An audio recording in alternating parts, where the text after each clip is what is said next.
Welcome back to another episode of ICON. My name is Richard Santana. I'm the managing partner of Colectivo 360, a real estate and consulting firm in Puerto Rico.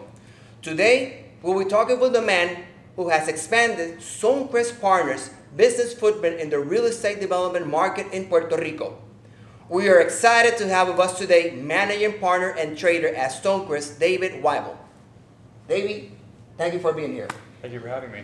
You have a really amazing office here in Condado, Puerto Rico. Also, thanks for opening your doors to us today. I appreciate it. So tell us a little bit about your background, David. Well, I moved here about a year ago from Austin, Texas, which is where our headquarters are. My background has always been in distressed real estate finance. Starting back in the financial crisis, I got into distressed mortgage-backed security, where I met my old boss and mentor and now business partner, John Randolph. As you probably know, the distressed mortgage-backed securities market is not very exciting anymore back in the States, so we're always out there trying to find new opportunities for us to invest into and for our clients to invest into. So, how did you wind up in Puerto Rico? Well, we had a connection here, and after Maria hit, it was kind of the trifecta of unfortunate events here, the financial crisis, the Puerto Rico muni bond crisis, and then the hurricane. And through that process, there's been a lot of consolidation of banks and talent, quite frankly. So we were expanding from just an institutional trading desk into also offering wealth management strategies, tax efficiency strategies, private equity investments. So Puerto Rico kind of fell onto our lap, and we originally moved here to expand opportunities for our institutional clients looking to increase their yields. After moving here, we fell in love with it, ran into a bunch of wealth management and retail brokerage individuals, and we realized that there's a massive opportunity here because there really is a tremendous amount of talent that's still on the island that is kind of in a void of space. So we've been able to link up with a number of professionals here in San Juan, and as a result, I think it's been very impactful. We've been kind of expanding across different sectors, and we've been making a positive impact for a lot of developers and investors on the island. I think it's a trade-off to move an operation to Puerto Rico. So what can you say regarding moving your family down here? How's your family adapted to moving to an island? Well, surprisingly, she was the first to jump on board with it. We just got married about a year and a half ago. Congratulations. Thank you. So it was a really easy move because at the time it was, we'll go for 2 years and see how it is. Worst case scenario, we can move back if it's not successful. About a month into our move, we realized that we love it, and our 2-year plan turned into a 10-year plus plan. But it's been a really exciting move for us because not only is it beautiful here and there's a lot of interesting things to do. Just this weekend, for example, we were island hopping with her parents, so it's never a shortage of activities to do here. But there's an interesting community of people that are being brought here, mostly financially driven or businessmen who are coming here for opportunities. So there's a tight-knit community of people in our neighborhoods and in Condado that has made it exciting. I joke with family and friends who always ask questions. It kind of feels like going back to college in some sort because you're thrown in there and almost everybody that you meet is kind of in a similar, similar boat as you are, trying to navigate Puerto Rico and the opportunities here and coming from all over the United States. So it's been very exciting for us. So going back to Business and Investors Conference, so I'm going to go straight to the point. Why invest in Puerto Rico? Well, for us as a business, we made the move because we just thought that there was a lot of opportunity that was being missed just because of the misconception of the challenges here. There are certainly challenges with banking here, but it's not really what you hear when you're back in the States and you're watching the news and the images after Maria and the recent earthquakes, of course. But it's been business as usual here for the most part. And for us, we thought it was an opportunity to expand our footprint and diversify our company into a wealth management strategy.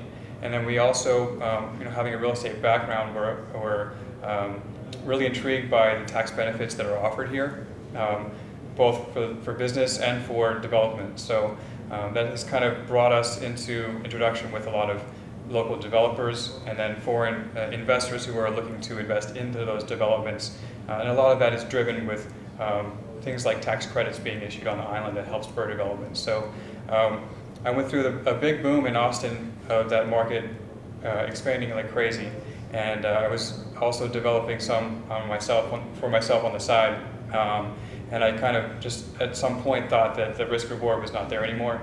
And then coming here, it's just really been transparent that this is an interesting place to be that's unlike anywhere else in the United States right now. And I think that you have a lot higher yield on assets, and then I think you also have a reduction in risk because some of the government programs that are being sponsored right now. And that's very true. Let's go a little bit deeper.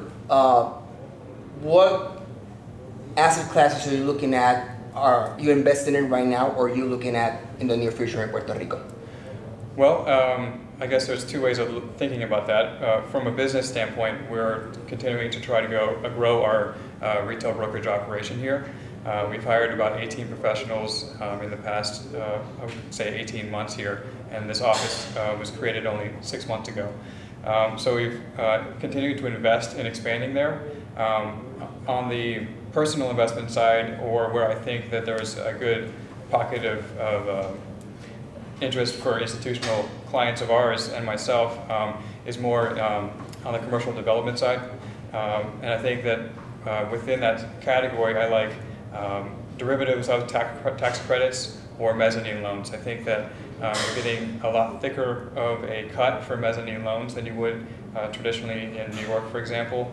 You're getting a lot more yield than you would be. And then I think with the tax credit programs, you're able to deleverage your actual risk. So for me, that's kind of exactly what we're trying to accomplish, is enhanced yield because of the environment that we're in without taking too much extra risk. That sounds interesting. So what should people that are looking at Puerto Rico as an investment opportunity or relocating, what should they come to ICON? Well, I think it's a really interesting opportunity for people across the United States to come here and in one setting understand the lay of the land here and get to meet professionals like us and like yourself that have a lot more experience here. Myself, I don't have that experience, but through the brokers that we have that will be at the event, they can help people who are interested in developing or investing kind of understand all of the nuances with investing here, and especially understanding the tax credit programs and the tax strategies that the people are deploying here. So I think the main difference between the United States, especially New York and Puerto Rico, is just a lack of information. And I know I've had clients actually tell me this, that they came here to invest and try to buy a couple buildings, and they were just blown away that they couldn't find any concrete information, and nothing was really on the internet. There wasn't even Zillow for houses. So I think that it's important to actually visit yourself, and it's very challenging to get concrete information without knowing the professionals who are specific to those categories. So I think it's a really unique opportunity for people to, in one setting, network with other people that are like themselves trying to invest here or expand here. And I think it's also going to be very educational. You'll be able to meet government officials, lawyers, accountants, that are all crucial to, I guess, not only the tax strategies that are being implemented here and approved, but also future policymakers that might be helping, I guess, direct the future of Puerto Rico. And I think as a producer of the event, that's certainly, I think you nailed it. That's precisely what we want to do in ICON, is create an ecosystem where we connect stateside investors, international investors with the people that have been down here for a while, and they know exactly how things are done, because it's very unique and different, as you can probably found out already. Just in Puerto Rico, we look things just differently. So David, thanks for spending time with us today. And our viewers, remember, you can register at the Puerto Rico ICON at prinvestorsconference.com. It will be on February 25 and 26 at La Concha Condado in Puerto Rico. See you next time at ICON Podcast.